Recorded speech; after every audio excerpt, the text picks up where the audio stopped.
Kami percaya Engkau ada di tempat ini. Tuhan juga ada bersama dengan sidang jemaat-Mu di rumah masing-masing. Setiap kami yang mengikuti ibadah, baik offline maupun online, Tuhan, Engkau memberkati. Urapi hamba-Mu, urapi setiap umat-Mu yang mendengar, Tuhan. Biarlah kami memiliki telinga seorang murid. Dan kami benar-benar mau belajar taat kepada Tuhan. Kami percaya Tuhan, sore ini Tuhan pasti berkati kami. Di dalam nama Tuhan Yesus Kristus. Haleluya. Semua yang siap diberkati oleh firman katakan amin. Berikan tepuk tangan yang meriah buat Tuhan kita. Puji Tuhan. Shalom Bapak Ibu. Ya, penampilan berbeda ya. Tapi kita percaya ada Tuhan di dekat kita. Bapak Ibu, saya percaya sekali bahwa apapun yang terjadi, pasti Tuhan itu tahu. Dan Tuhan melihat, menjelajah, kata Alkitab katakan mata Tuhan itu menjelajah. Ya, memperhatikan setiap kehidupan umat manusia. Saudara mungkin berkata, Tuhan, saya sudah ikut Tuhan sungguh-sungguh. Saya sudah, mungkin saudara berpikir saudara sudah melakukan yang terbaik bagi Tuhan. Tapi kenapa Tuhan kondisi, mungkin saudara berpikir kalau bisa anak Tuhan tidak kena dampak. Tapi pandemi ini tidak memandang bulu saudara. Ya, tidak pandang dari golongan apa. Bahkan kita mengerti bahwa beberapa saudara-saudara kita yang terkasih, hamba-hamba Tuhan pun sudah mendahului kita.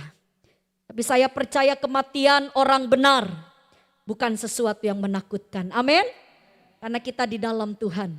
Nah, sekarang yang harus kita perhatikan Bapak Ibu, apa yang harus kita betul-betul pegang dalam pengajaran dan nasihatnya Tuhan di masa-masa pandemi seperti ini.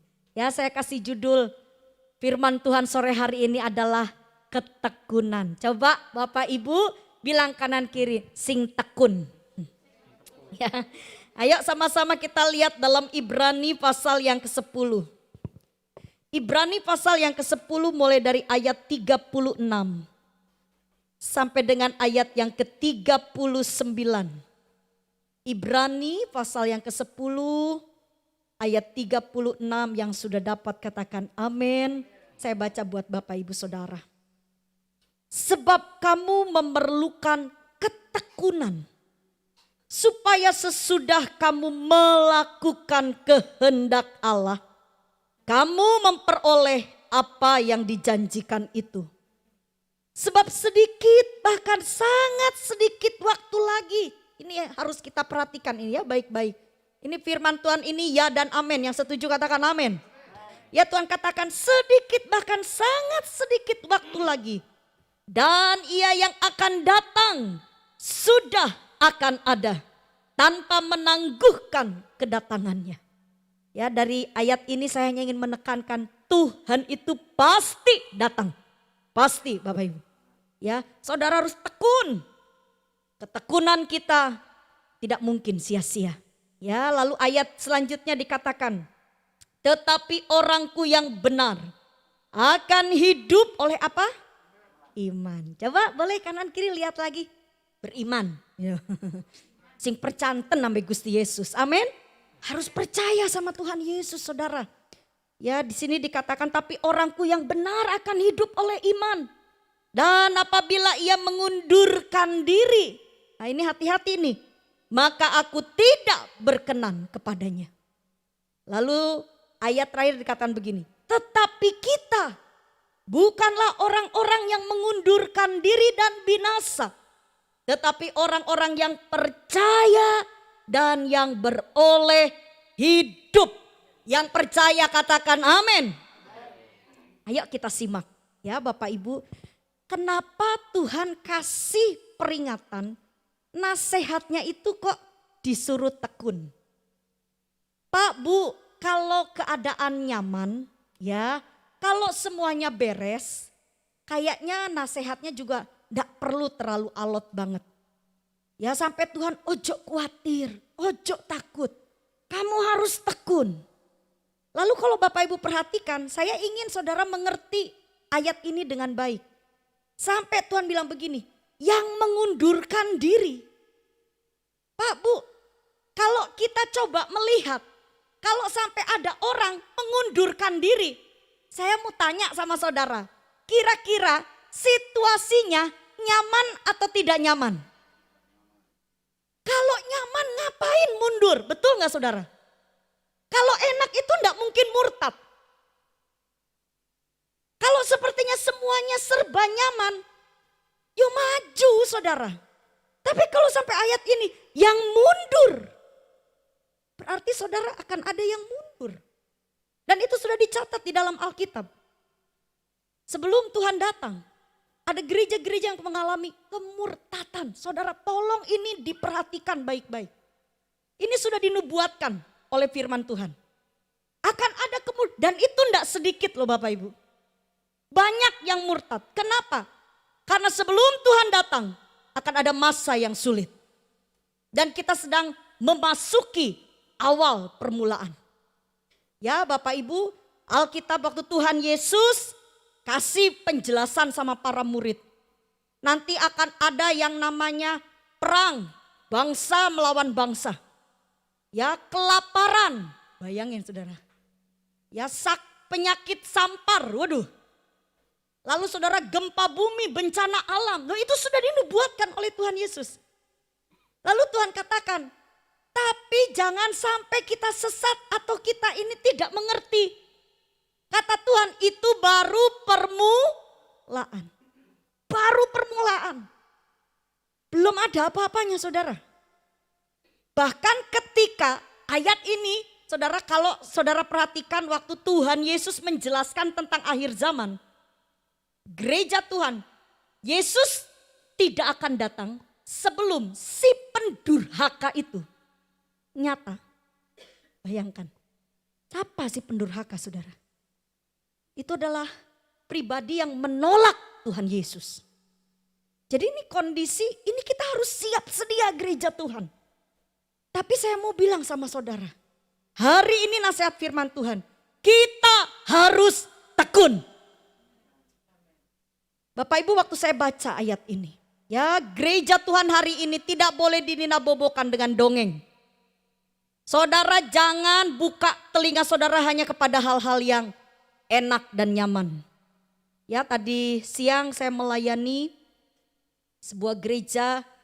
Dan di mana Tuhan memberikan satu kebenaran firman Tuhan yang awalnya jujur secara daging saya menolak saudara. Sebelum Roh Kudus memberikan hikmat kepada saya muter-muter bingung saudara. Karena ternyata orang yang dekat sama Tuhan, orang yang saleh itu hidupnya, waduh, dia akan mengalami masa-masa yang sulit. Nah hari ini, sore ini Tuhan taruh di hati saya. Supaya apa? Supaya saudara semua tekun.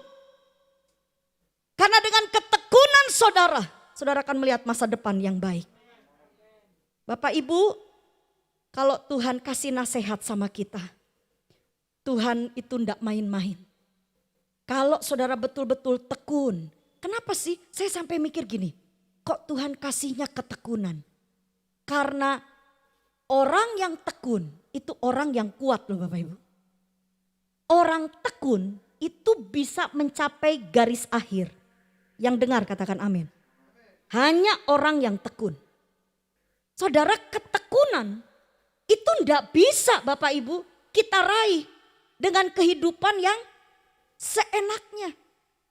Sesuka hati enggak bisa.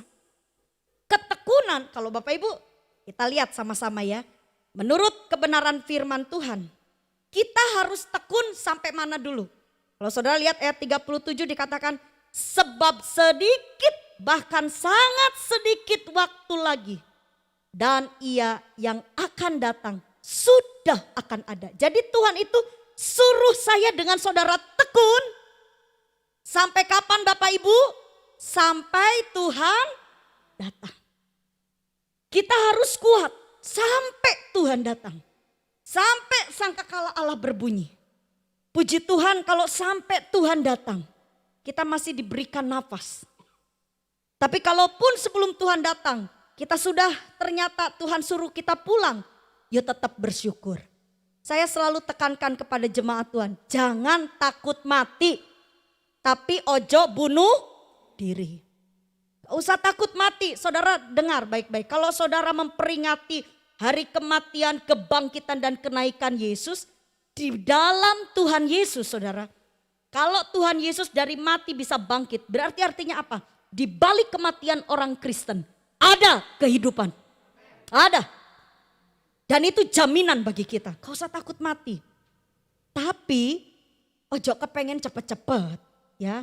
Nah, kalau saudara memang sudah siap, saudara coba flashback, saudara perhatikan hidup saudara. Kira-kira saya pulang nanti ke surga itu gundul atau ada mahkotanya? Tuhan kasih kesempatan kita hidup. Meskipun dunia ini semakin sulit.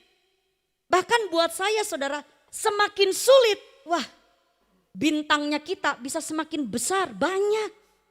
Kalau di tengah-tengah kesulitan, saya dengan saudara masih tetap bisa taat kepada Tuhan.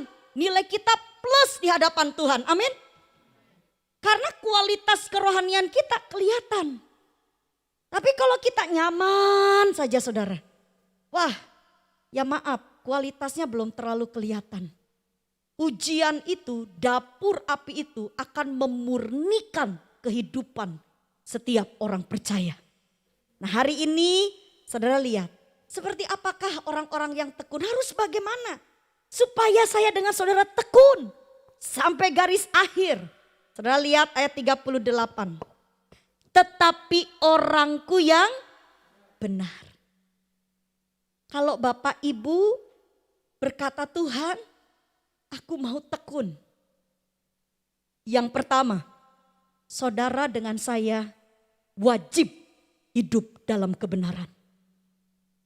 Kalau kita gak punya kebenaran, maka saudara kita dikategorikan sebagai orang-orang Kristen yang masih keduniawian. Tapi orang-orang percaya, anak-anak Tuhan yang hidup dalam kebenaran, maka mereka sedang menjalani kehidupan yang baru. Kalau Alkitab katakan kita jadi manusia baru. Artinya apa? Tidak serupa lagi dengan dunia ini. Karakter kita nggak sama dengan orang-orang yang tidak mengenal Tuhan. Bapak Ibu Saudara, saya percaya sore ini Roh Kudus ada di tempat ini. Amin. Roh Kudus juga ada di hadapan atau di rumah Bapak Ibu Saudara yang mengikuti ibadah online. Jadi saudara, hari ini firman Tuhan memberi satu pengertian kepada kita. Supaya kita tekun, ayo hidup posing benar. Yang benar itu yang gimana? Nah saudara, benar di sini, benar menurut cara Tuhan. Bukan menurut cara kita, bukan. Karena apa yang benar di mata manusia belum tentu benar di mata Tuhan. Jadi Bapak Ibu, ini bagaimana caranya? Kebenaran itu hanya ada di dalam firman Tuhan. Jadi maksudnya kalau saya dengan saudara betul-betul mau tekun di tengah masa yang sulit, ayo belajar hidup seturut dengan firman Tuhan. Nah sekarang gini Bapak Ibu, gimana kita mau melakukan firman kalau kita tidak ngerti firman itu? Makanya Bapak Ibu saya mendorong Bapak Ibu, mari belajarlah firman Tuhan dengan benar, dengan baik. Saudara, bukan saatnya lagi kita orang Kristen asal. Kita harus jadi orang Kristen yang berkualitas, amin. Sehingga ketika ada serangan-serangan dari luar, ketika dunia sedang mempertanyakan iman kita, ketika dunia menyodorkan sesuatu yang mungkin akan menggoyahkan iman kita, saudara tidak akan lemah. Kenapa? Karena saudara ngerti mana yang benar. Saudara, goncangan atau serangan kita ini bukan hanya dari luar. Yang lebih bahaya kata firman Tuhan, sebelum Tuhan datang akan ada penyesatan. Di mana terjadi penyesatan? Di dalam kelompok anak Tuhan.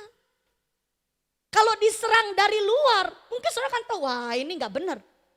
Tapi coba kalau si iblisnya menyerupai saudara malaikat terang, wah apalagi dia punya kuasa. Saudara, nabi-nabi palsu, itu kata Alkitab dicatat bahwa mereka juga memiliki kuasa. Ya, bisa melakukan mujizat-mujizat, saudara. Tetapi pengajaran mereka menyimpang dari apa yang Tuhan sudah tetapkan. Tapi kalau Bapak Ibu lihat mungkin, tapi kok mati ya omongannya itu loh. Dia kalau nubuat, luar biasa. Tapi mungkin Bapak Ibu juga bingung. Tapi kok rohku enggak tenang ya kalau dengar nubuatannya. Saudara kita ini, kenapa kita harus penuh dengan kuasa Roh Kudus? Supaya saudara bisa membandingkan, menimbang mana yang benar, mana yang tidak benar. Amin. Bapak Ibu, hari-hari ini kita harus betul-betul mengerti hal ini. Saudara harus tekun untuk tekun, saudara harus hidup dalam kebenaran. Lalu saudara dikatakan lagi hal yang kedua, Bapak Ibu lihat masih di ayat 38. Tetapi orangku yang benar akan hidup oleh iman. Perhatikan, ketika saya dengan Bapak Ibu mempelajari firman Tuhan dengan benar. Lalu saudara melakukannya. Apa yang akan terjadi? Saudara akan mengalami keajaiban Tuhan. Kenapa itu keajaiban Tuhan terjadi? Karena saudara muncul iman. Waktu saya dengan Bapak Ibu mempelajari firman Tuhan, lalu mempraktekkan firman Tuhan itu, saudara, kuasa Tuhan akan menyertai kita. Jadi ini satu rentetan yang tidak bisa dipisahkan. Otomatis kalau saudara tekun belajar firman Tuhan, menghidupi firman itu, maka saudara-saudara akan tumbuh menjadi orang yang beriman. Dengan iman itu saudara akan melihat sesuatu yang ajaib terjadi dalam hidup kita. Yang percaya berikan tepuk tangan yang meriah buat Tuhan kita. Bagi Tuhan gak ada yang mustahil, amin. Terserah saudara mau percaya siapa, tapi saya percaya kepada Tuhan. Dunia boleh berbicara apapun, tapi bagi Tuhan gak ada yang mustahil. Kalau Tuhan katakan belum saatnya mati, tidak akan mati. Saudara, yang menentukan mati hidup kita adalah tangan Tuhan.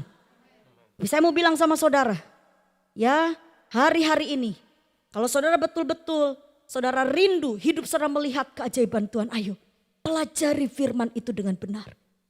Dan lakukan, pahami dulu. Saudara tidak mungkin saudara mempraktekkan firman kalau saudara nggak paham. Kalau saudara asal aja membaca, oh ya Alkitabnya bicaranya kayak begini. Terus saudara asal, malah lama-lama saudara akan jadi menyesatkan. Karena tidak cocok penjelasannya. Kalau Bapak Ibu membaca ayat firman Tuhan tidak mengerti. Lebih baik saudara hari-hari ini kan sesuatu yang namanya gadget itu sudah jadi kayak, kalau nggak ada gadget di rumah rasanya jadi bingung saudara ya. Anak keluar nggak bisa semua dilakukan oleh online. Saya lihat anak saya dari jam 7 pagi sampai jam 2 siang. Sekolahnya online semua. Jadi saya perhatikan semua kita pakai yang namanya gadget. Dan banyak sekali sekarang interaksi, komunikasi satu dengan yang lain melalui komunikasi media sosial. Bapak Ibu coba saudara. Kalau saudara sungguh-sungguh sedang belajar firman Tuhan. Lebih baik saudara share. Saudara bagikan informasi. Bukan hal-hal yang menakutkan, bukan yang membingungkan. Tapi mari kita berbagi tentang firman Tuhan. Amin. Belajar saudara. Ini melalui alat yang canggih ini saudara bisa mempelajari firman Tuhan. Banyak para pembicara, pengajar-pengajar yang mengajar dengan benar. Makanya saudara, hari-hari ini saya tekankan kepada jemaat, ayo hidup penuh dengan Roh Kudus. Dipimpin oleh kuasa Roh Kudus. Karena ketika saudara mendengar banyak pengajaran, mendengar banyak sekali hal-hal yang mungkin saudara sedang pelajari tentang firman Tuhan. Biarlah Roh Kudus menerangi hati saudara. Sehingga saudara bisa memilah, oh ini pengajaran yang benar, oh ini yang tidak. Saya percaya Bapak Ibu Saudara, ya cukup lucu sekali saya sedang memperhatikan ada sebuah pengajaran yang keluar mengusir setan dengan garam dicampur minyak. Bingung saudara. Saya banyak garam di rumah saudara ya. Banyak minyak. Tapi masa setan bisa takut dengan garam dan minyak? Ayo Bapak Ibu, mari kita belajar. Setan itu paling takut cuman satu sebenarnya. Kalau gereja Tuhan jadi pelaku firman. Itu udah paling takut. Setan lihat jemaat bondong-bondong ke gereja ndak takut. Bahkan tambah ketawa kalau orang ke gereja tujuannya hanya untuk mengkritik. Orang masuk gereja tujuannya hanya untuk saling menghakimi. Oh, setan paling seneng saudara. Tapi kalau kita datang beribadah, lalu kita menjadi pelaku firman. Mendengar firman dan melakukannya. Itu adalah pedang yang tajam buat setan lari. Amin. Udah takut itu setan. Makanya Bapak Ibu Saudara, dengan saudara betul-betul mempelajari firman, menghidupi firman itu, saudara akan menjadi orang-orang yang beriman. Dengan iman itu kita akan melihat ada hari esok yang lebih baik. Amin. Bapak Ibu, lalu apa lagi yang harus kita perhatikan? Saudara lihat lagi di ayat 38. Dan apabila ia mengundurkan diri, maka aku tidak berkenan kepadanya. Ayat selanjutnya dikatakan, tetapi kita bukanlah orang-orang yang mengundurkan diri dan binasa. Tapi orang-orang yang apa? Percaya. Ini kata percaya ditekankan 2 kali. Berarti ini sangat penting sekali. Bapak Ibu hari-hari ini sidang jemaat bisa kuat jalani keadaan yang sulit ini. Kalau kita ini yakin kepada Tuhan. Kalau saudara percaya sama Tuhan, saudara tidak akan menjadi penakut. Amin. Kalau saudara percaya sama Tuhan, pasti saudara diberikan kekuatan oleh Tuhan. Ya, pernah satu kali saya ditanya, Bu Vera, kan ada Tuhan, gak usah takut sama virus corona. Gak usah lah, biasa aja, gak apa-apa. Pasti ada Tuhan melindungi. Saya cuma bilang gini, orang yang semakin dekat kepada Tuhan, hidupnya pasti akan semakin berhikmat. Yang setuju katakan amin. Semakin nempel sama Tuhan itu gak semakin ngawur saudara. Tapi semakin berhikmat, semakin bijaksana. Sehingga dia bisa jadi terang bagi dunia. Saya yakin Bapak Ibu, gak usah kita takut dan khawatir. Ikuti saja protokol yang ada. Ya, pemerintah itu ditetapkan, kita semua sudah belajar firman Tuhan. Tuhan itu bekerja sama. Artinya begini, pemerintahan itu Tuhan yang tetapkan. Tuhan yang sudah atur.